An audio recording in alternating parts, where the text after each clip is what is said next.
What's going on? It's KP. You're listening to the KP Podcast. Got an interview lined up here, and we got a beefy guy here.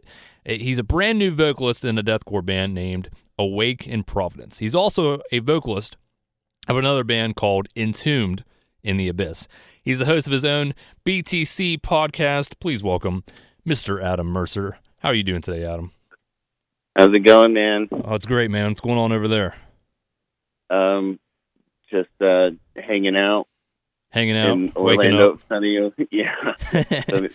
sunny Orlando, Florida. Okay. Yeah. Nice. All right, so got a bunch of questions lined up for you here. First one, how long have you been a vocalist or a musician? So as far as just music goes as a whole, I've been, involved in male choir and chorus since I was like 3. 3? And then how old are you now? Yeah, I'm 23. Wow, nice. And then I started to go outside, sort of classically trained vocals and classical music. Sorry, my dog is being weird. That's okay. I started, going outside those boundaries at around 16. Mm-hmm. And then I've just been working the past 7 years on trying to, do music. Right. Okay. Do my So thing. You went from choir and classical stuff into the heavier genre. What kind of bands inspired you to do this style of vocal? Well, I was very sheltered. I grew up in a very Christian household. Mm-hmm. And so the only things I could listen to were like Christian music. And in order to get around that, I would either, change the artist and song info on my iPod to like a Christian band when it was really, like something like Slipknot or Pray for Plagues. And then I'd also, take CDs and write Christian names on the top of them, but it'd really be just like very heavy stuff. Oh, nice. Yeah. Some hidden work there. Yeah. It's like, I listened to like heavier influenced Christian music. Like I used to listen to like Skillet, even though it's not that heavy. Right. It's still got sort of a little bit of nu metal in it. Yeah. Same with like this band 1,000 Foot Crutch. Mm-hmm. So just like I always knew that I liked that sort of style of music. It's just I wasn't allowed to have any real or I guess non-Christian version of that type of music. Right. That's fun. I never would have expected that, so I'm glad I asked that question. So now, I've been kind of following Awake in Providence, the band, for years now. I've seen the different albums. We're on album number 3 now with you. Do you remember getting the message from a member of Awake in Providence, or maybe the band page messaged you or anything like that? Can you tell us anything about that conversation, that initial conversation? Yeah. So, Will had left the band not too long before right. I received this message. But so I'm friends with Will. At least I'd still like to say I am. I don't know how he feels about me anymore. But I'm still friends with Will, and I was friends with him at the time. Awake in Providence was touring through Florida, mm-hmm. and it was like Will Ramos is in town, so I hit him up. And I was like, hey, what's going on? Why are you guys down here? And he's like, we're playing a show. So I tell him like, hey, if you guys need somewhere to stay, like tonight, you can stay at my place. So, they ended up doing that. Actually, that night, that he stayed over, or all of them stayed over at my house, is the night that we filmed Apocalypse document for Entombed in the Abyss. Okay, yeah. And yeah, and they left and everything, and then a couple months Will left the band, and I knew DeAndre was a fan of my vocals, and all he sent me was "Hey," and me and him had never had any prior communication, but right when I saw that he messaged me, I was like, I know what this is about. Yeah. I was like, there's literally no other reason that he would be messaging me right now, of course, other than asking if I want to do this. So, he asked, and he sent me a scratch track, tried out on the scratch track, and sent it back to him, and the rest is history. So when you sent back that scratch track, what happened immediately after that? Was that immediately like, yes, you're in the band, or let me talk to the guys, or there's going to be a few more tryouts? Was there like any waiting period, or was it kind of immediate? It was immediate. Okay, sweet. So what about the process behind writing this album? Were the songs already written and they sent them to you? Were you part of the writing process? Anything you want to talk about? So I joined in the midst of them pretty much completing the Black Sun, the Blood Moon. Okay. And, we didn't want to put out a record with me fronting the band, and I'm not on the record. So DeAndre had a really specific vision for this album. He had been writing it for a very long time. So he knew how he wanted it to sound in his head, and he just pretty much wanted to project that onto reality and make it a real thing. Mm-hmm. And so he sent me the whole album, with Will's vocals and everything on it. Mm-hmm. And he said, you're going to do this on this album. We might change up a few things, but you're going to go and record this. And there was a question for a little bit of, well, am I going to fly up to Pennsylvania and record it where you guys recorded it, or am I going to do it down here with Chris Whitted of 1776? Mm-hmm. By the way, I love you, Chris. You're amazing. But yeah, so I ended up just driving over to Cape Coral, Florida from Orlando and recording all the vocals with him, which I actually like more. I've been recording with Chris for about 3 years now. Yeah, Chris is a nice guy. Sweet. He knows what he's doing. He knows exactly what he's doing.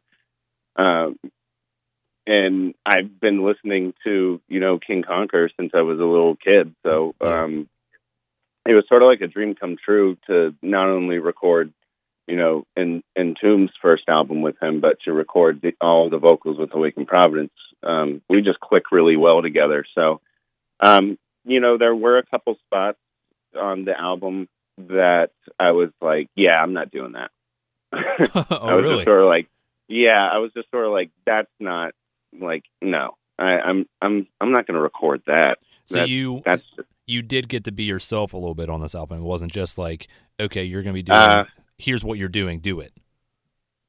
Yeah. I actually have been talking about that lately. Yeah. I love the album. Don't get me wrong. I think it's an awesome album. I think everything sounds amazing. Production, musically. Yes, of course. But a lot of people that know me or have been listening to me for a while all agree it doesn't really have my signature or like trademark on it. Okay. Which is sort of what we are trying to do with the next stuff. The next stuff, as far as patterns and lyrics go, they're not really going to be the same as the Black Sun, the Blood Moon, just because I have a different style than what's on that album. And I like it. I love it. I just feel like I'm not totally 100% me as far as, not performance or anything. All of that is fine. But just as far as like, my little styles and trademarks. Your own personal flavor to it. Yeah, I understand. Yeah. Okay. So there were some parts where it was like, that's not me. I don't like those lyrics.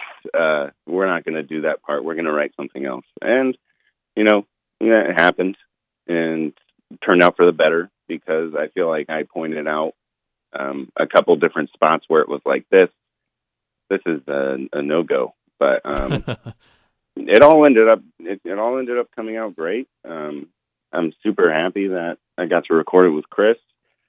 But yeah, that was pretty much like the writing process for that. It was really, which, you know, it's a pretty good position to come into as far as joining a new band, because it's literally like, hey, you're in. By the way, this is an album that you need to record. So instead of just like waiting, another year or two until you actually can get something together where you represent that band, it's just immediately right there. So. Yeah, what was the first single you guys dropped off of this album?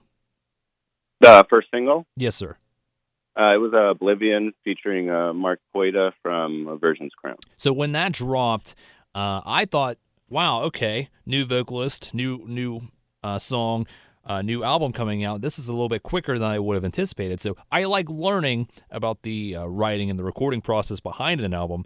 And Definitely. I'm thankful that you went ahead and told me all this, because now it's all coming together like, oh, that's why it was a little bit quicker. Oh, okay, I see now. Mm-hmm. So yeah, that all makes a lot of sense. That's enough with the album stuff. Tell me about the first Awaken Providence show that you had with the guys. First show was not too long ago. We played with Black Crown Initiate up in Brooklyn at St. Vitus. And I flew up there. I flew up there, and I had been to, New York and New York City. Mm-hmm. I've been going there for a long time.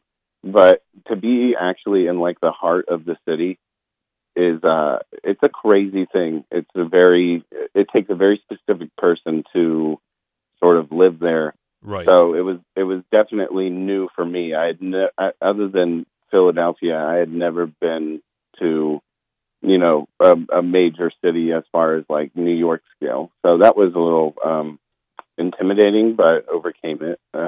Right. But we had a show in Brooklyn with Black Crown Initiate, and it was great. It was great. I did not expect the show to do as well as it did. I was nervous personally because I didn't know how, sort of Awaken Providence's native fans would sort of take me sort of joining and being the new frontman.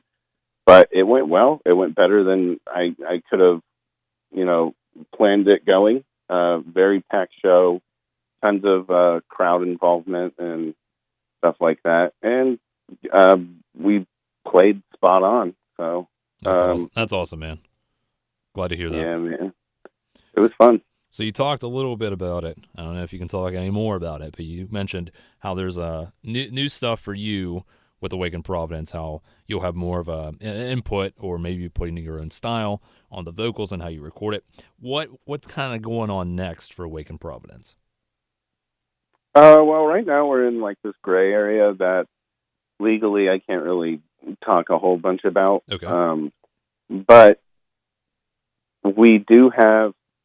We didn't really get to push this album as much as we would have liked to. Yeah, it did well digitally, and as far as consumer base goes. But as far as actually getting out there on the road and promoting it, some parties didn't really do their part, and the promotion and marketing for it suffered a little bit. But we are doing our best to sort of make up for that. We have some stuff planned for October. And just a whole bunch of different little things in the works that we are that we have planned for later on this year, as far as people actually being able to come and see us live and stuff like that. Okay, well, I'll look forward to all that stuff for Awaken Providence. Fan of the album, fan of the band. Sounds great on your end. We're going to move away from Awaken Providence because you have another band called Entombed in the Abyss. When did this band start? This band started when I was 16. I had, just sort of became a mediocre vocalist, and I started. And I met these guys at my high school.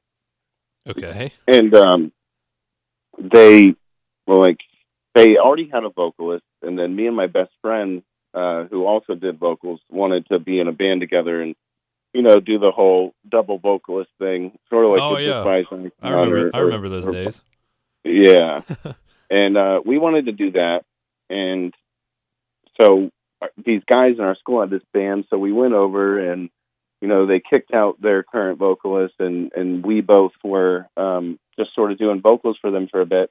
And then my friend was just sort of like, these guys aren't doing anything. These guys aren't going anywhere. Like, there's no future for what they're trying to do. Mm-hmm. And I didn't necessarily believe that. So I stuck it out. And we ended up making, 3 different releases.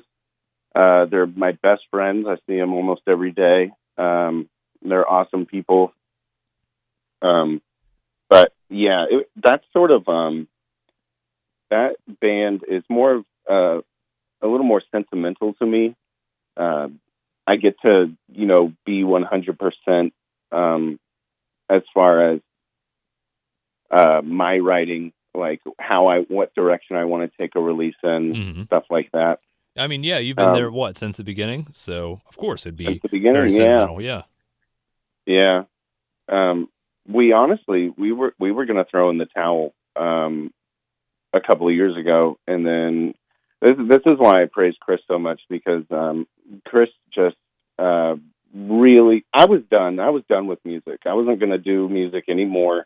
I was probably just going to do like vocal covers and stuff like that, but nothing live, nothing material. And me and my guitarist Kalen, we were like, we're done, it's done. And then Chris messaged me and was like, yo, dude, like, come and record an album. And I was like, I don't know, we don't really want to do this anymore. Like, we're done with this. And he's like, just come and record an album. We're like, why? Like, why would we do that? Right. We're done. And he's like, because I want to record a legit deathcore band, and there aren't that many of them in Florida, so come and record with me.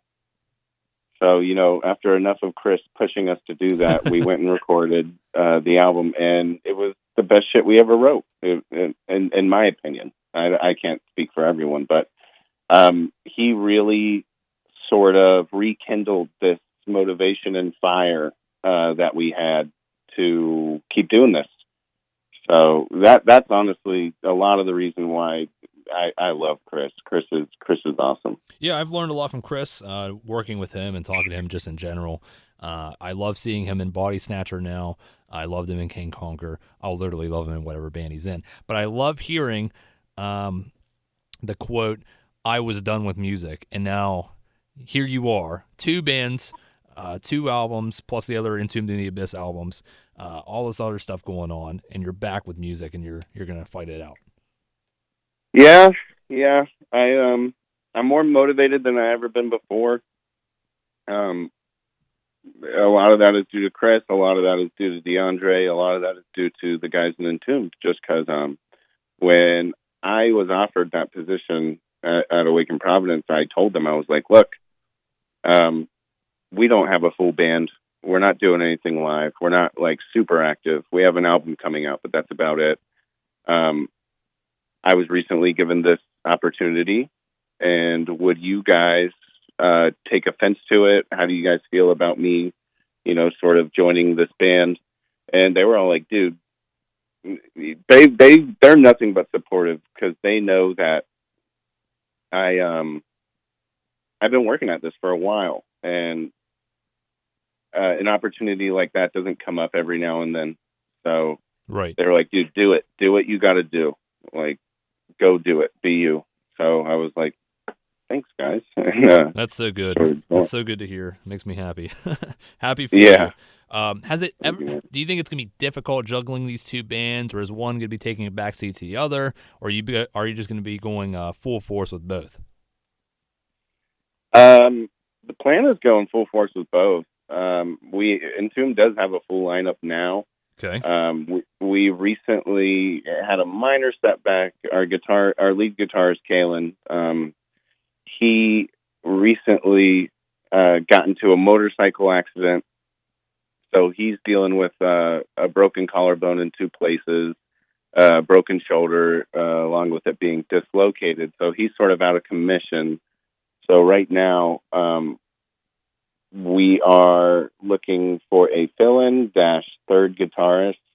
We don't know if, once Kalen gets better, if it's going to just be sort of like, okay, like you helped us out while you could, or if it's because we do sort of want to incorporate 3 guitars just because we like that sort of impact as far as live shows go, and we can play around with stuff on recording. Mm-hmm. But yeah, so Entombed, and the plan is to go full force with both. I can't really speak on the future of what is going to happen.